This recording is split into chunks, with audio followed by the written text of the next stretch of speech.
Welcome to Hammer of the Gods. If this is your first time playing, I recommend being elves. So we're gonna go ahead and put these guys on average. Dwarves focus on getting money and living in the mountains. This is not me being generalist. I'm talking about their quests will revolve around getting money, and their rewards revolve around living in mountains. Trolls revolve around armies and tundra. Humans revolve around items and rivers. Elves revolve around forests and population, meaning you'll want cities. Difficulty, we're going to go ahead and, I don't know, we're going to put this on average. Map, we can actually create our own seed. We will use historic, but I will show you what that looks like. Game length, full means you complete all of the quests up to Odin. Short means you complete up to 20 quests. Tutorial is just the first 7 quests, and then play by email. We're going to go ahead and do full. I will show you the random maps selection though. Use default parameters, no. So we can change out like how much forest is in the land. Since we are elves, we could really ramp this number up. How many ruins or dungeons there are. How many castles? Castles are enemy guardsmen. How many cities that populate the map and so forth. So we can change all of this.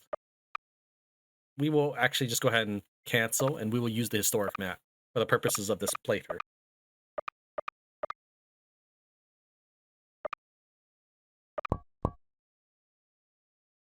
So we need to make an elfish name. So since I'm really bad at elvish, since I'm really bad at names in general, we will call ourselves Elvis. Arnagrim offers us peace. Oh, thank you, Arnagrim. And the offers limited trade. Fjolnir, son of Fry. Humans take the turn first, and then elves, and so forth. So on the far left are the gods for the other characters, other races. There are 4 races, so you only get to share quests with 2 of them. Heimdall, guardian of Bifrost. Looks like humans and Sigyn, wife of Loki. trolls. Now, I will say that this is basically your win condition. This is also, I really wish other games would take some of these elements, because I never see it in any other game. I love that this is like they're both the pantheon, your victory tree, as well as your science tree in a way. Like your rewards are basically military units. It's not like you can now build plastic or something. It's not civilization science. Norse, daughter of Freya. So it's a race to whoever gets to Odin first wins. However, completing these quests are not as easy as it's going to be in the first few turns. The first 3 turns, I'll be strategically picking the ones I can immediately complete. Fjolnir, son of Fry. So Hanas needed me to uncover 100 map tiles. That's not that bad. Fjolnir wants one of my daughters. I have 2 of them. So yeah, that's fine.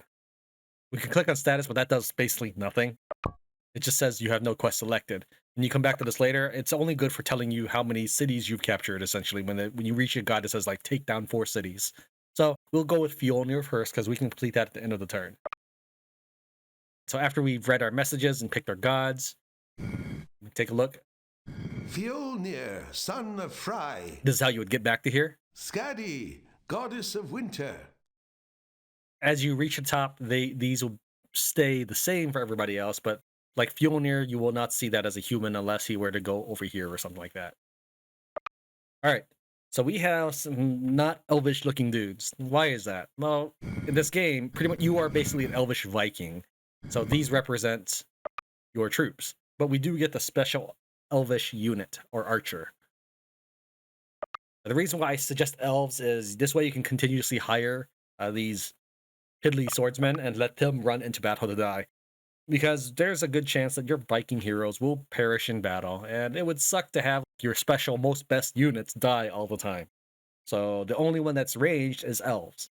We can carry the boat with us as part of our unit, but we can also say leave the boat when we reach shore, or carry the boat with us. We're gonna just leave it here. We do not worry about it. This tells the AI pathfinding you want to hug the shore or you want to get further away. So that's basically how far you want to go. So this is our Viking hero. He has a melee stat of 6, a defense of 5, and on the world map he moves 16. In battle, everybody moves 1 tile. This dude has a melee 4, defense of 3. Defense is basically their hit points. Every time the battle ends, you get all your hit points replenished. So if you end the battle, as long as that dude's alive, he'll be fully ready to go next battle. And this is our archer. So we don't really have very much going for us right now. Let's go and well, what we'll do is we'll just sort of scatter around and take a look. All right, so this is the first city. Look at all these guys that are guarded. I would have to attack this with all my 3 men. Now, the easier your difficulty, the lower the number of enemies that will be in the city are. And that's fine. It's a village because it's got a population of 10. A city has a population of 100. This is not a city building game, though. While you can make your own cities, they can only be in static locations. And maybe much of your money may come from raiding if you choose to leave the cities up and running. That's fine. Because if I were to conquer this city, it drops down to population 0 and it starts from population 1 as you start populating it up, and it takes a while. So that's something to think about, is basically short-term gain and long-term growth. All right, so this is full of peasants with just 2 melee, 1 defense. That means that as soon as they get hit, they will die. However, they do stand a chance if like maybe 3 of them were attack a swordsman to kill the swordsman. These are slingers. The basically the peasant version of archers. So that's what we're facing as our very first town, but we don't even need to defeat it. That's not even our goal right now. So right now, we'll go and continue looking around. You see that I'm using up my movement points here. It's 4 now. It took me 2 to walk in the plains. It took me all my movement to walk in the forest. Not because the forest takes all your movement, but because the forest takes 4. We can see here I'm 8, 4. I'm going to go up left because I don't want to get hit by a castle. I know there's castles at the bottom. So let's take a look at this map. I like this map. This map is a great idea. The closer you are to the known world, the more accurate it is. But then the further you get from the known world, the less accurate it is. And I think each player's map is a little bit different too, because this is very far from the elves. I know that there's an actual land right here, and I think as the humans, I saw land on the cusp of it. I'm not 100% sure I remember correctly. As we're very close, we're fairly sure that this city does exist right there. So let's take a look. There's a city right there. So that's a really cool aspect of the game. We'll say we're not done, and we'll go to diplomacy. This is how much they like us and how much honor we have. You start off the game as an honorless dog. So these are basically the winning parameters. You got units, gold, and cities. The only thing that's not listed is items for these guys. That's fine. So we'll say that, hey, would you like to increase to partial trade? That'd be cool with you. Since we took a turn before the dwarves, let's try suggesting peace. No, I don't want to give you my son, because the AI always seems to want to declare war on me. I don't know if it's because I'm winning or what. I've never really gotten a lot of honor in the game, because they start demanding gold even if you've done nothing to them. It's like, give me 100 gold or we will break peace. Like, what? So because we gave our daughter, we get an elf hero. Don't click exit reading. It means you don't get to see the rest of your messages. He accepts a new trade level, but he does not agree to peace. Eric, the dwarf, accepts peace and a new trade level. Arden the Grim accepts the promoted trade level. Norse, daughter of Freya. Hindla, the witch. So we're going to do Hindla, the witch, which is find or have found at least 1 city site next to a forest square. Gersemi, daughter of Freya. We don't have enough gold for this one yet. So Hindla, the witch. Again, it's a race to Odin. The first few turns, you'll probably, if you choose wisely, complete basically 1 a turn, but then it slows down considerably after that. All right, so we found some cities. Let's see if they count. Hindla, the witch. The village of Kevla completes our quest. So just the fact that we found that already means we're already done with that. And most importantly, because we gave our daughter as a hand in marriage, we have an elven hero. Now, this is better than the elven recruit we could see earlier. We looked earlier, we could see that this is just an elf, regular dude, not a hero, with a 2, 3, 5. This is a 3, 6, 6, so he is better. It may not sound like much, but because you're limited into how many people you can bring in any one battle, he can make a big difference. Let's continue to scout around because we want to get that 100 tile reward or quest done.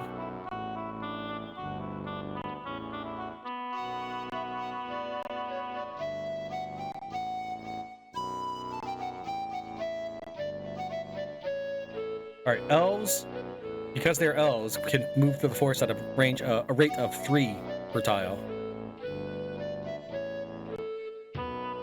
Now, there's a castle right there. It'll own you, so I wouldn't get too close. Let's go back to our diplomacy. Be interested in full trade. You can only go up one at a time, so we can't go from limited to partial. And they may not accept these things, and that's fine. I'm gonna try to play nicely just to see, just like we did in Master of Magic. I'm trying to be as nice as possible, just to see how far the AI will take it. Now, remember how I said that we get forest bonuses? We have a forest move bonus. So this is not me being stereotypically elf. This is just elves get bonuses in the forest. He still did not want to offer peace. He has also declined our new trade request, apparently. Norse, daughter of Freya. The next one we look like we'll complete is Nas. Now, here's the thing. If you pick a quest, maybe it's because it's an old game, or maybe it's because it's your oath as a Viking, but you cannot change your quest. So if you pick Belada, the prophetess. and you have no cities that you think you can raid, you cannot progress until you do this. Note it says success is not necessary, so I could just roll a swordsman away if I wanted to. Norse, daughter of Freya. But we will go ahead and try to win whichever battle we enter. Continue looking around. All right, so that is the troll. Now, since we are not at peace, it is okay to hit each other's troops, but you cannot hit his cities until you're at war. Let's go ahead and give battle a shot. Really could go either way, but odds are in our favor. So this is at normal speed right now. We'll go and leave it alone. It feels really slow to me, however. So he decided to pass his turn. That's why I'm getting to move again. He decided to pass his turn, and so forth. Now he's decided to move forward.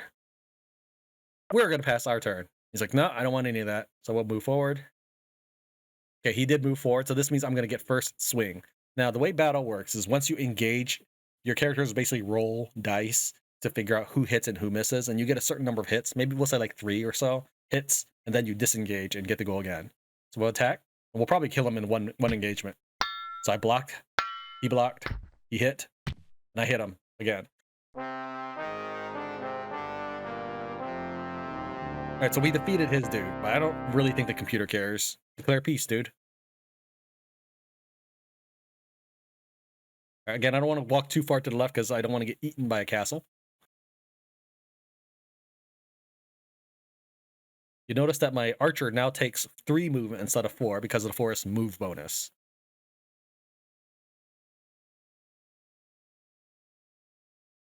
So the elf, how much does he move? He moves at a speed of 2. This means that I could easily check out this city, check out this castle, which is what I was avoiding, and walk around really quickly.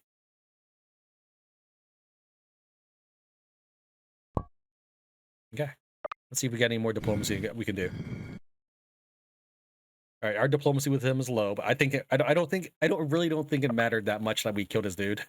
It may, but I don't know. I haven't analyzed it that deeply. All right, he still isn't interested in anything, but we're gonna go and try nonetheless. We'll hassle him. And the AI blue guy has more gold than us, possibly because he's initiated trade with everybody. I'm assuming. His honor looks like it's marginally higher than ours, so I'm assuming that he has peace with Gore Blood Axe. You gain honor by being at peace with people and stuff. That's it. And you can lose honor by doing things such as attacking without declaring war.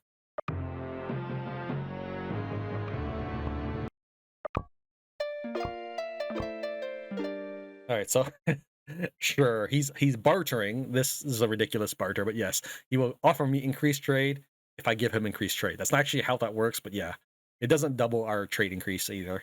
It just is a thing. Trade level is already maxed.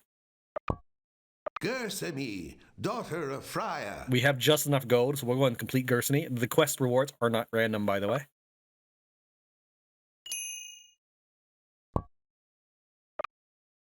And it's a bowman. I'm pretty sure I can take him down. It's not a guarantee, though. That's the thing. In this game, he could take me down. Now, he can only shoot when I get in a certain range, which is the equivalent number of his missile. So an elf guy can actually shoot 1 tile further. An elven hero can shoot all the way across the map. All right, he's hit me once. Now that I've engaged him, I'm going to probably win. There we go. Not every melee hit does 2 damage, but I guess your Viking heroes will do 2 damage.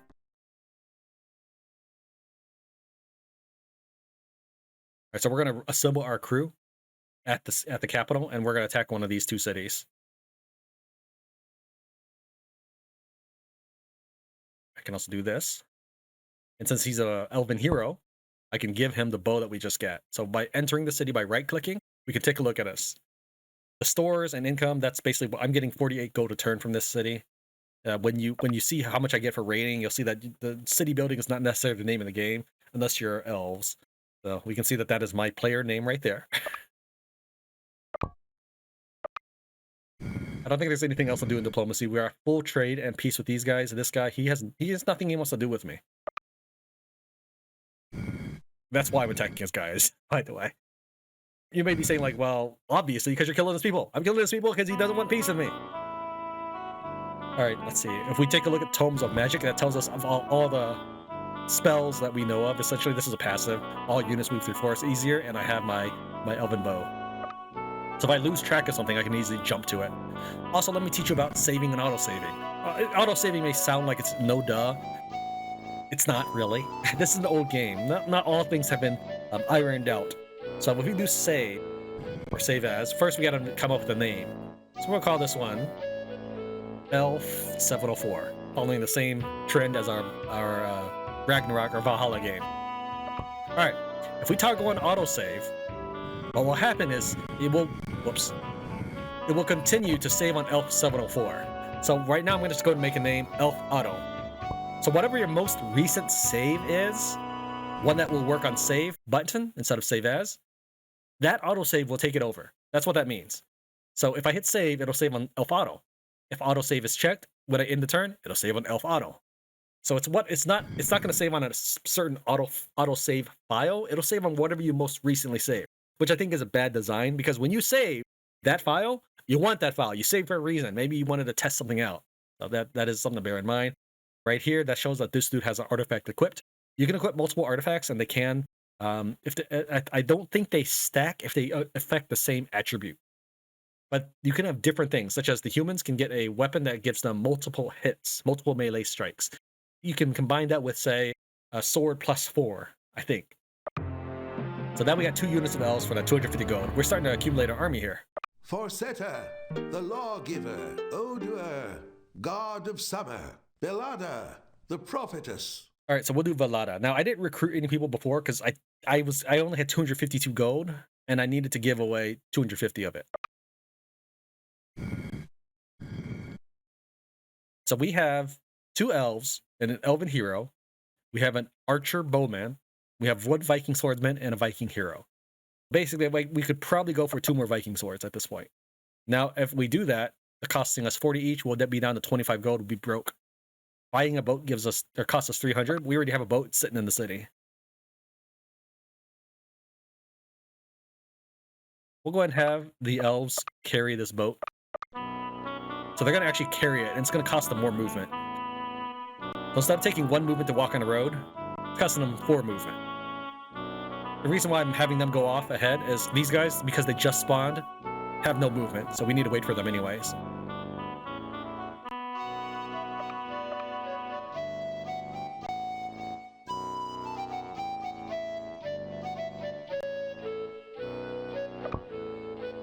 I think that's it. I think that's all I want to achieve.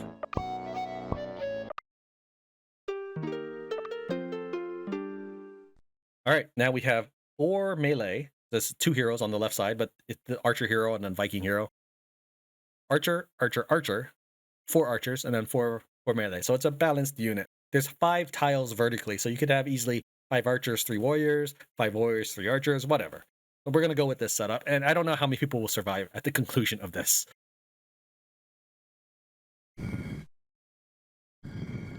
We do have 1 and 2 right now, 1 Viking swordsman and 2 Viking bowmen available for recruitment. And once we complete this battle, we may have impressed others to join our cause. Let's go and attack. This is our elven hero. You can see by his little glowing bow there. We're going to go ahead and hit auto and see what happens. As long as the Viking hero doesn't die, I'm okay with it, whatever happens. Well, and the elven hero. And that was a blur to you, I'm sure. But you've probably been a gamer for a very long time, so that should be easy for you to figure out what's going on. Since we want this city we will go ahead and raise it to the ground. Raid takes 10% of your remaining movement and gives you some of the gold that they have. Plunder takes more, like maybe half your movement, and gives you most of the gold in the city. Raise gives you all the gold, it takes all your movement, and the city is gone. We are going to raise it for now, even though our quest does not require us to raise it, because the next quest we will take requires us to colonize. I could teach you something more complicated about colonization, but we'll go with the easiest colonization first. Subjugate, it means raise and drop me at the colonization window, but we don't want to colonize right now. I don't think. Actually, I think we can complete the quest so we colonize right now. So we killed 12 population, and 1 new recruit volunteered back home. So since Viking swordsmen are cheaper, and we're probably going to try to recruit mini excess ones to replace our fallen ones, we'll go ahead and just put in 1. Now we have a new city. Let's go ahead and recruit since they don't have movement. And if you are recruiting only bowmen and leave the swordsmen stacked up, then you'll get more bowmen. What I mean is it tries to alternate how many you have. So if this is 5 and this is 1, the next time you get a Viking recruit, he'll be a bowman, and so forth until they balance out. We're going to keep, we're going to do these because they're cheaper. One of the advantages of being elves, and we can't move them, and that's all right. The reason why I was thinking like maybe I should wait is because we're going to do a quest that says build a city. I think like we had discovered Kevla before. I think some of the quests will allow you to have pre-completed them essentially. So we get an elven shield. Probably put that on our Viking hero, who's a melee dude, another elf hero. Excellent. Forsetta, the lawgiver. So we'll go ahead and do Forsetta, which is start at least 1 new Viking colony. And let's take a look. Forsetta, the lawgiver. Nope, they did not count. All right, that's fine. That's fine. We have one over here. We're gonna leave this boat here. Boats can be captured by the enemy, and that's 300 gold down the drain, but you'll probably find plenty of boats. And I really have no use for it right now.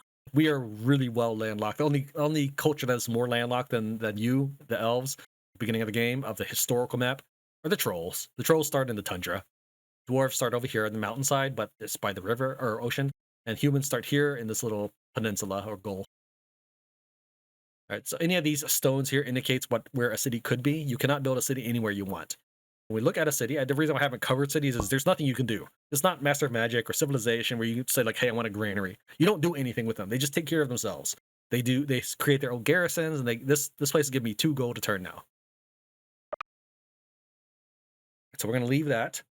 See, we have 3 more archers, and so that's going to be a team of 6 archers. That's a little too many. So we'll leave 1 elf behind. See, we have 1, 2, 3.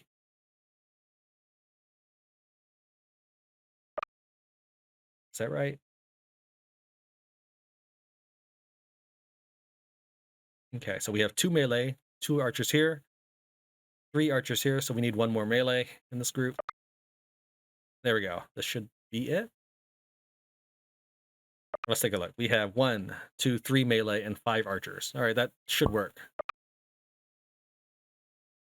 We don't have enough movement to attack this city at this turn, it doesn't look like. We can if we leave one of the Viking swordsmen out of it. Go and hit auto.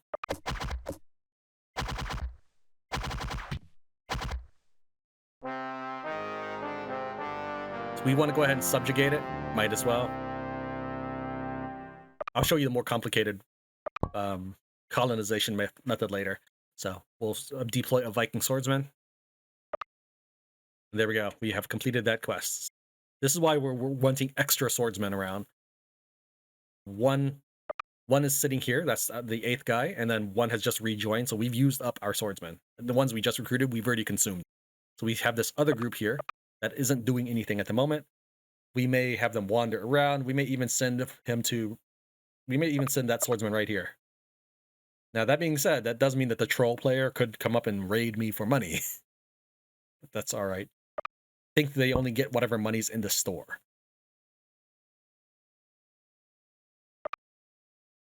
So if this city has maybe 2 gold, but if it was to get raided, I think I would lose 14 gold. All right, well, these guys are going to go ahead and wait at the base for more troops. Now, if I wanted to, I could also build roads to make my life a little easier. That cost me 75 gold right there. So that is something to heavily consider. I can even build roads ahead of me. I can even build roads in enemy territory if I want. There's no limit to what roads you can build. If you select a road you already own, or a road, I mean, you can build a castle there. That castle basically is an automated service of defense drones, basically Vikings that will run out and attack enemies that enter your area. So we may want to do that later. Let's go ahead and just go ahead and assemble road. I don't think roads increase your money. Let's check just to make sure. This is income of 48. Should have nothing in it. Yeah. Let's try building. Let's try connecting this road. I don't really think it does anything.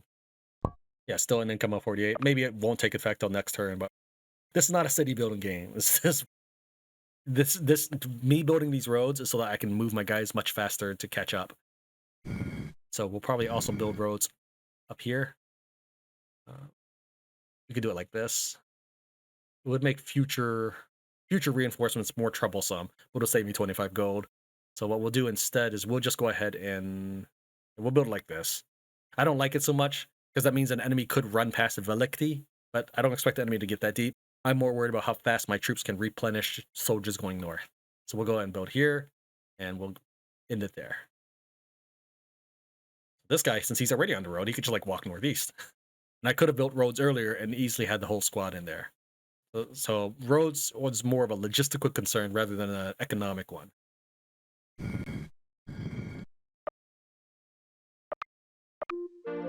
+1 food in forest. Odur, god of summer. Hudor, god of darkness. So Odor and Hodor want me to defeat one monastery. I do know where a couple monasteries are, so that's something to consider. Uller, god of archery and death. He wants 750 gold, unlikely to happen. Skadi, goddess of winter. We could do this one. We're kind of on the way to doing that right now. Sif, earth goddess. Sif will get me a bonus to my city, so we'll go ahead and get Sif, earth goddess. This population is 28. It's a burg. It has actual swordsmen in it.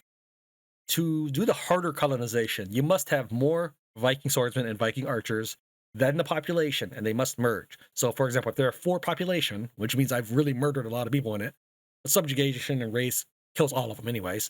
But if there's 4 population, I need 5 of those Viking deployables, and then it'll jump up to 9 population. Right now, we can barely afford enough soldiers to keep ourselves running.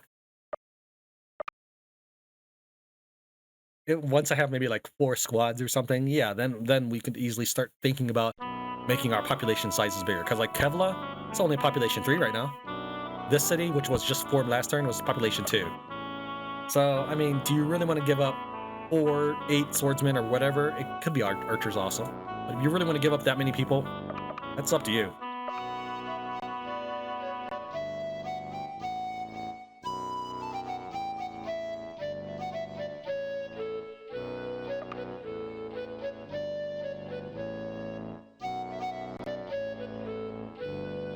So this group needs another swordsman. Alright, so we have 3 swordsmen and 5 ranged units. He's got the elven shield, so what we're gonna do is right-click this group, drop the shield. They misspelled shield, I think. Pick it up here and give that to them. There we go. Now, as long as it's not the heroes that die, I'm really okay with it. Maybe this early on in the game, I don't want these elves to die. So we will go and make a save. Call this elf. 708. And let's give it a shot. Defenders sally forth to meet my attack. What this means is they are choosing not to hide behind the walls, which gives them a defensive bonus. The reason why they're not hiding behind the walls is because not only do I have more archers, my archers have more range. So that is the best choice for them. Their archers only have a range of 2. My archers have a range of 5 and 6. All right, so here we're gonna hit auto. Because my AI thinks like, hey, I've got them at range, we're gonna sit tight and shoot them. You notice that my AI decided to engage that swordsman and then back off. He didn't kill the swordsman. If he had stayed there, the peasant would be able to attack him as well. So the AI does have some smarts. It's not all the way smart because it doesn't utilize cover. Your range units cannot shoot through enemy units. So when I say cover, I mean like if maybe one of my guys has 1 hit point left, I might stand a swordsman in front of him. It doesn't do that. So when dealing with enemy archers, maybe don't do auto. Our goal is to subjugate. Remember that we are trying to get the Sith award. So we'll go ahead and have the swordsman run up. There we go. The group is whole. You can also apparently get this one as well.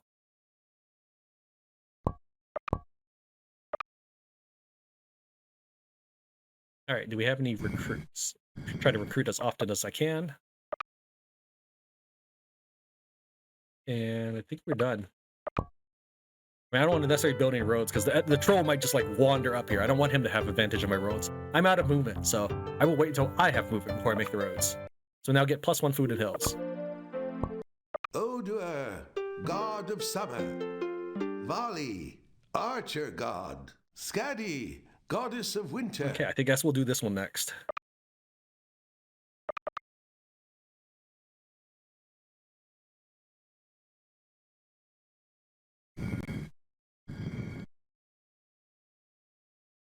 All right, this has the same setup as before.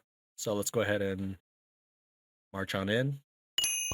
Oh, there's trolls right there. So actually what we are going to do, and I was planning on doing it anyways, we're going to raid it rather than pillage, or rather than plunder or subjugate it. By raiding, we can actually back up. This time I'm going to take a little bit more of a hand in things. Let's go ahead and try to kill the slinger. Hit N for next. All right, now we're going to whittle down the swordsman.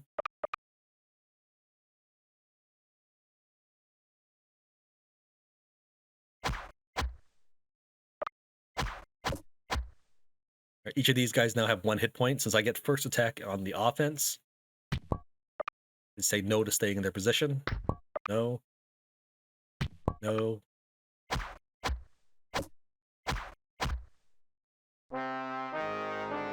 So we're going to hit raid, because I still want them to be a buffer between me and them. Plus, for this quest, Skadi, goddess of winter. as long as above village size, we can raid the same city more than once. As long as above village size. It can't be a hamlet.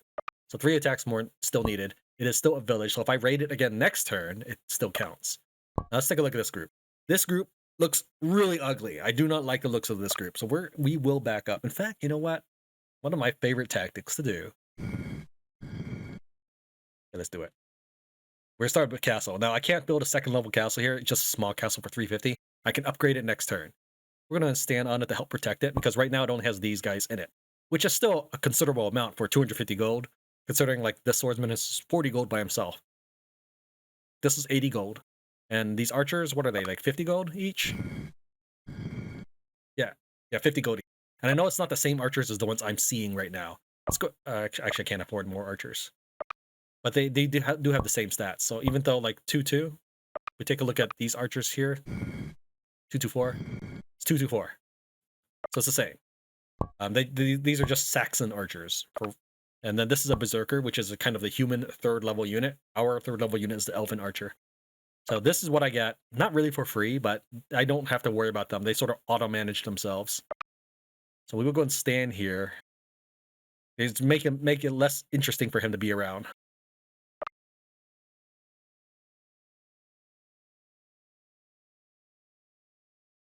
And we'll go ahead and stand, keep maybe a backup group over here.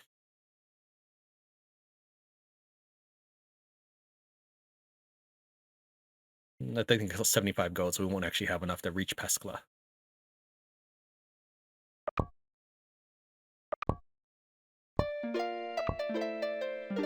So Arn wants me to attack Gore Bloodaxe. Gore Bloodaxe is the troll that we are currently at odds with. We're not at war yet, because he just didn't want peace. So we're this state of war. Oh, he cancels any trade agreements. We're gonna go ahead and decline then. Maybe I did that wrong. Trade actions, tomes. It's not mail, is it? No. Can I see that anymore? I don't know if I can see that anymore.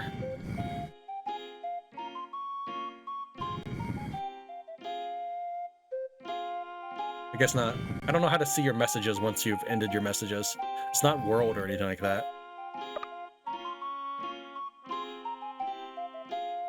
Maybe that's the only message I had.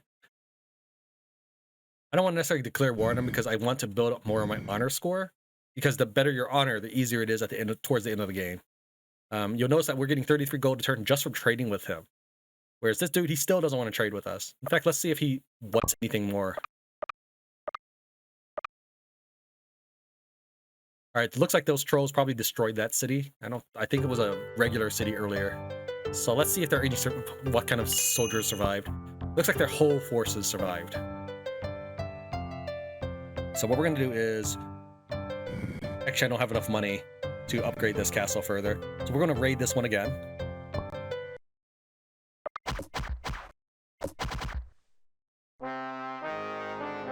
Just hit raid. It's still a village.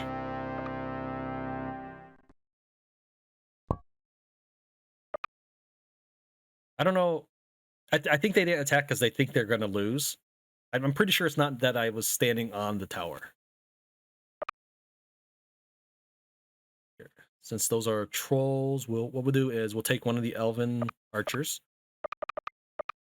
We'll move him out. Take one of these swordsmen. Actually, we'll take this swordsman. Move him in. That way we have more cannon fodder. I mean, brave Viking warriors.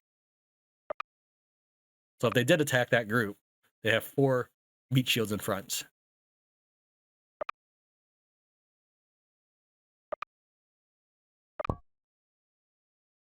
Okay, and I don't have enough gold to do anything with that castle, I don't think. Yeah, 275. I don't have enough. I need 2 more dudes to finish out this squad. So let's go ahead and give them. Let's go ahead and recruit.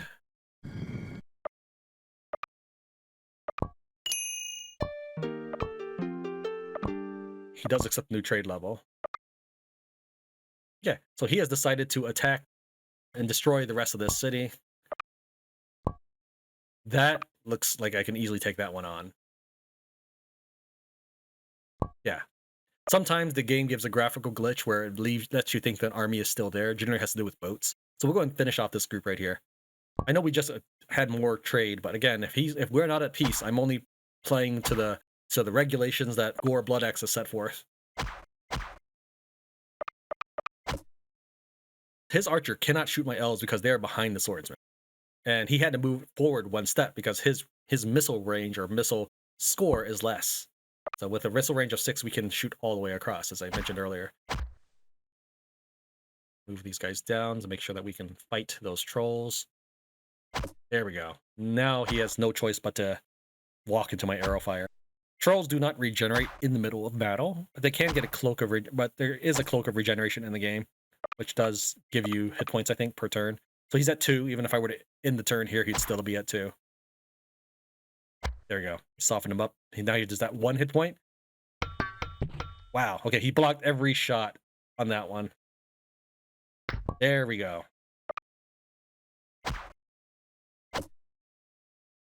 Let me think here. He will get first attack. I don't like it. But if I walk here, I don't know. Him getting first attack, how critical is that? Should be down to 3 hit points. Do I want to wait on the off chance I cannot defeat him and then shoot him full of arrows next turn, or do I want to try to take him now? We'll let him take first strike. Okay, we're down to 1 hit point. That was not good. But here's the thing: if I had attacked, he could have attacked me back on his turn and probably killed that dude. So this is just a regular troll warrior, by the way. It doesn't mean that he will always do this to a Viking hero. That's why I said it's no guarantee that a Viking hero can beat a swordsman. A swordsman, maybe 15% of the time, could probably beat a Viking hero one-on-one. I see that graphical glitch? I don't actually have that group. There's no one there. So what we're going to do is we're going to go ahead and have this group fall back to stand on this side of the road. Again, I don't know if we are blocking this castle from moving at all.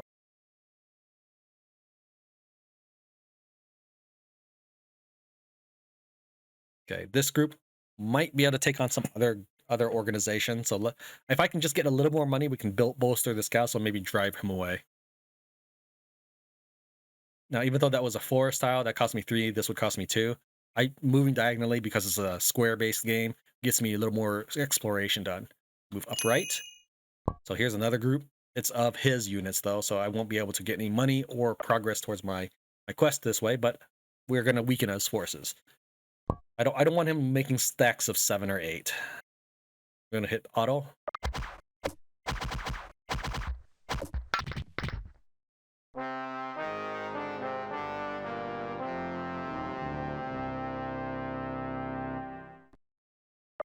can have the elf move out just for a second and move back in to finish giving me a little bit more tile exploration.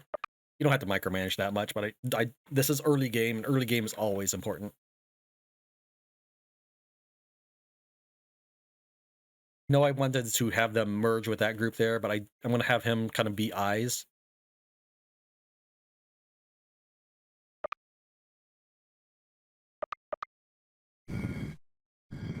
So I know where that group goes. If he disappears next turn, I want to know if he's heading towards Kevla. And if that's the case, I'll have to bite the bullet and attack him.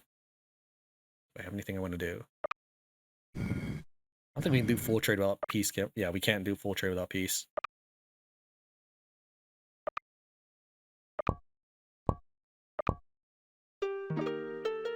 Okay, so he has disappeared. Let's see where he is. Now, he might still be there. He is not.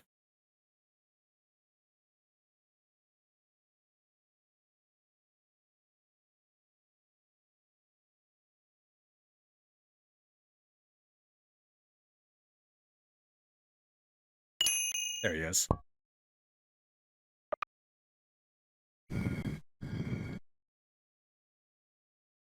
We've upgraded the castle. It's a little bit stronger, but it's probably not strong enough to think about attacking those trolls. We'll camp on top of it.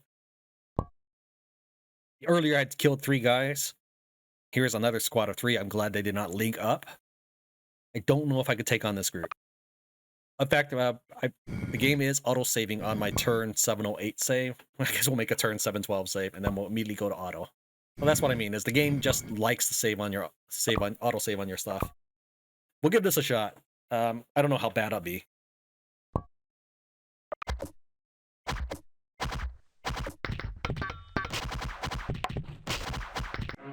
Jeez.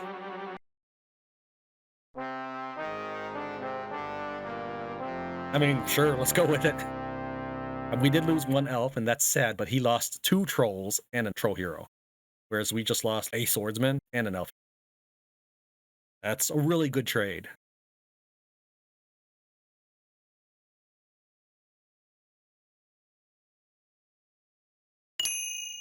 It's Trollheim. Yeah, he might choose to attack me. Only the attackers can retreat.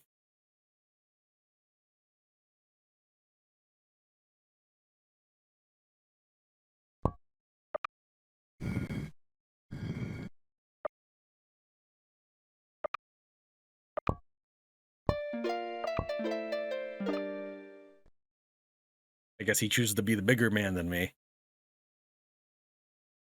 He's made a hamlet here. I can't attack it because of our peace treaty. I still wouldn't put it past the enemy not to destroy your stuff. I'm going to keep an eye out for where that other group might be.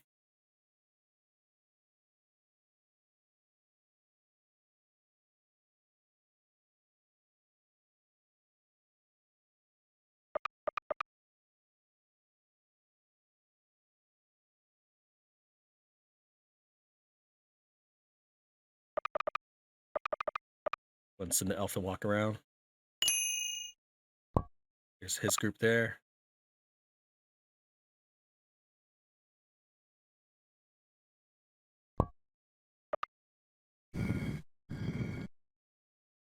Alright, this is as big as that group's going to get. I really want them to attack that guy. In fact, let's build a road on top of it, and hopefully they will choose to attack.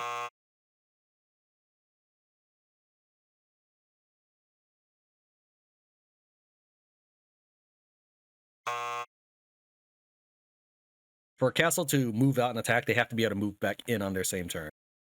So this, you have a move of 12, assuming that this costs you a move of 1, an extra 2, so that'd be a move of 3. I think 4 for this river tile, so that'd be 7. He would not be able to move out and in, so he would not attack that group.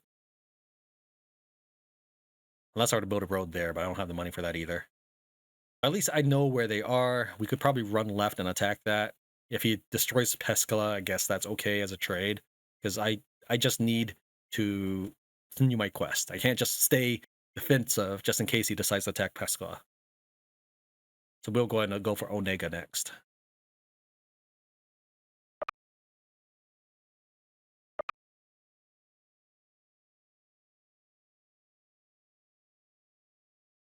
Okay, we'll We'll have these guys explore the tundra, because I know there's more cities out here.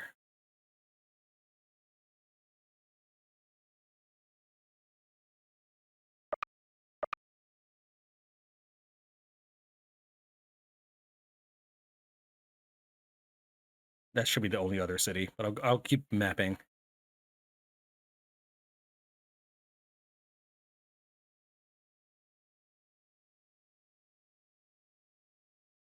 I'll get him out of here before he gets ambushed. You go ahead and do that.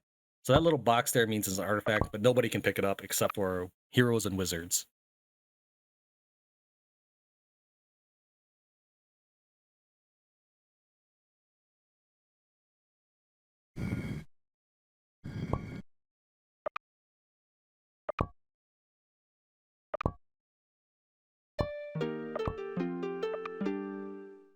He's colonized that, which is fine, because it probably means he didn't lose a soldier from that group.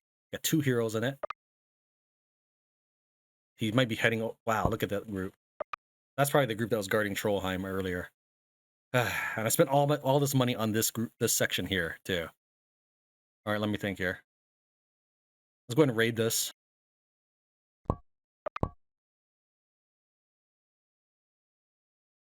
Should be fine with auto.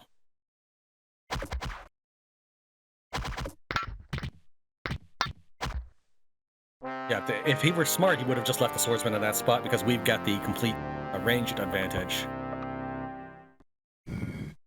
Skadi, goddess of winter. So one more attack needed to complete the quest. Oh, we'll go ahead and wander just a little bit to get our exploration on.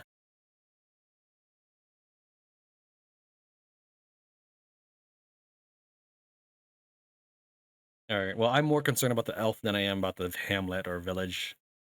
That's essentially one swordsman, and what? It's 11 gold a turn.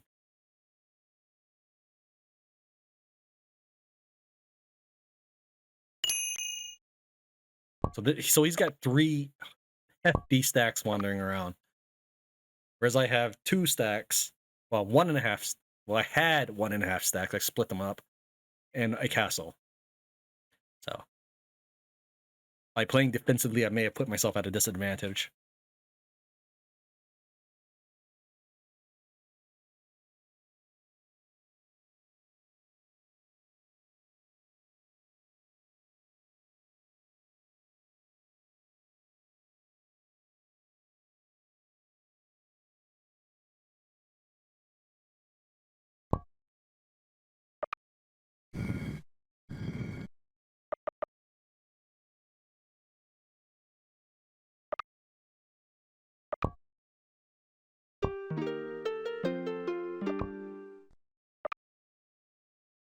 Okay, well, he didn't pillage anything this turn. That's fine.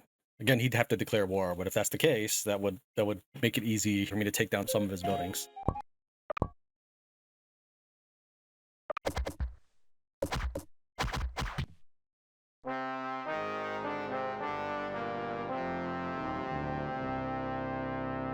We'll go ahead and plunder this one. Yeah, we'll go and plunder it. We'll go and move on.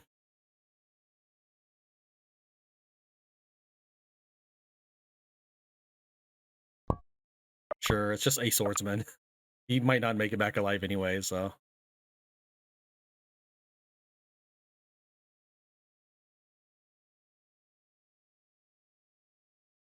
And we'll have this group get ready to attack again. Like right now they've got nothing, but next turn they might have a couple peasants. He may not be able to do it on his own, which is where this guy would come in from.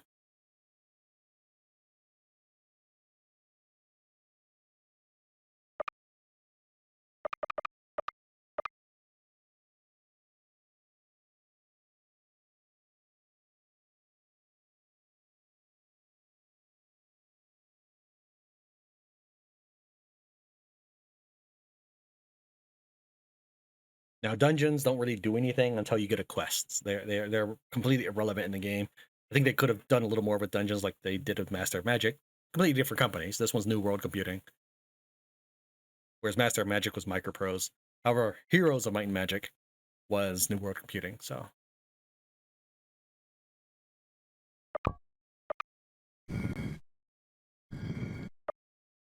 And he might. I don't know if I've ever seen an AI go and pick up its artifacts intentionally. So that might just be there until then. But I know that the orcs were heading that. Not orcs, trolls were heading in that direction. This Wand of Frost is basically a 4-time use item that will give me the ability to do extra damage in battle. That's about it. God of summer. Hermod, the messenger. Vali, archer god. Uller, god of archery and death. So I could probably do Uller very soon. Maybe even at the end of this turn, depending on what cities I raid. I want to do Hodor. Hodor, god of darkness. I think I'd want to do Hodor right now because I think we can try to attack some monasteries, and I want to be able to spend that gold on soldiers. Because I don't like the idea of all those wandering around my territory.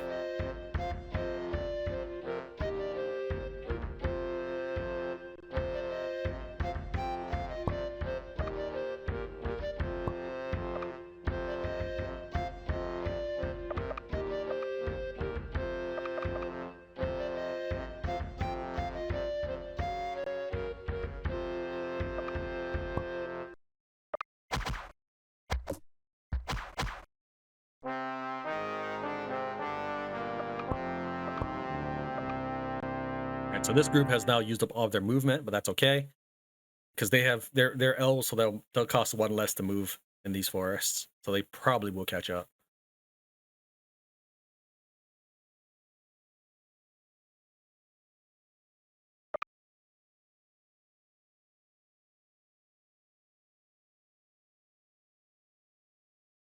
There's a monastery over there, so that's where we're heading next.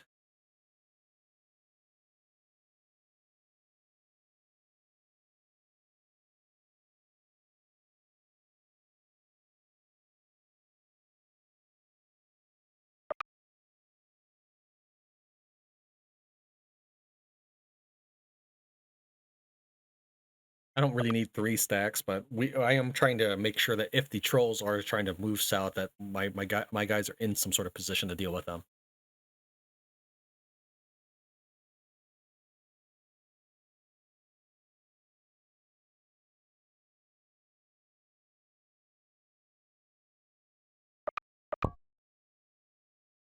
And I wouldn't have had enough money for the Hodor. Let's go and recruit.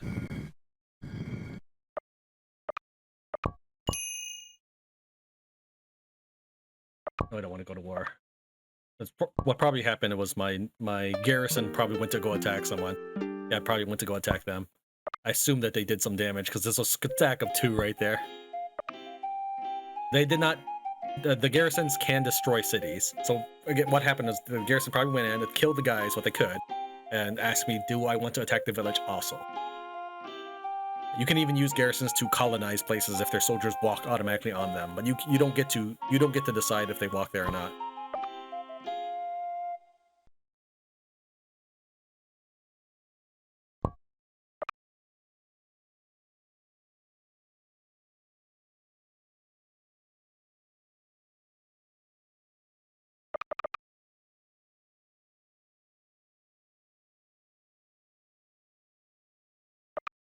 Okay, let's see here. There's 2 elven heroes. Can combine them with this group here, and find two swordsmen. Split 2 swordsmen off.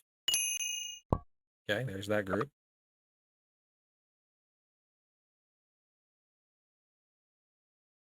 Okay, that should be far enough from them to make them not want to kill that group.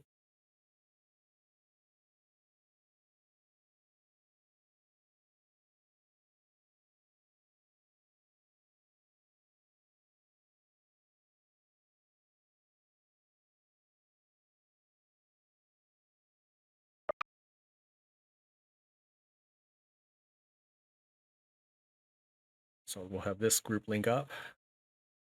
I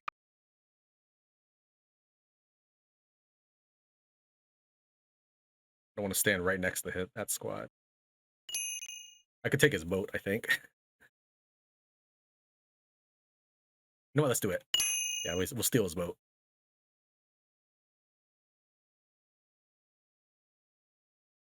That's 300 gold he just lost. In fact, I could take his other boat too, which I probably will do if this soldier can deposit the boat at Peskla. I'll probably try to take the other boat while I'm at it.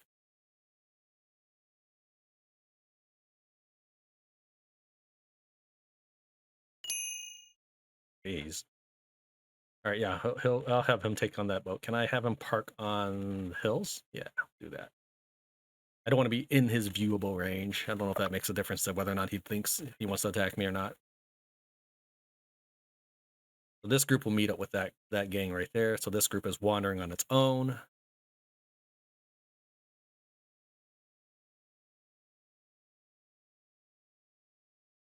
We'll have them stay in the wings as reinforcements. Although I can only have a stack of 8, I need to replenish troops when I can.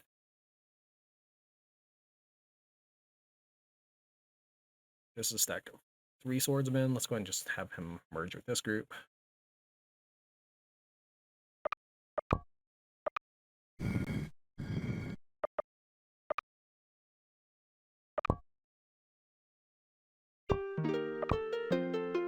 Yeah.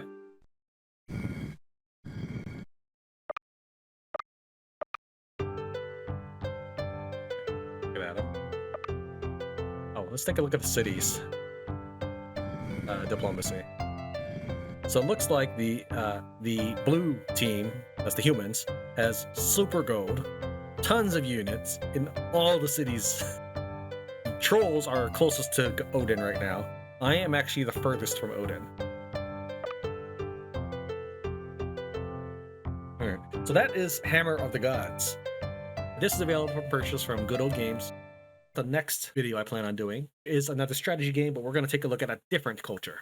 I hope you enjoy these one-shot videos of different kinds of games. So thank you very much for watching Tran Plays Hammer of the Gods. I'll see you next time.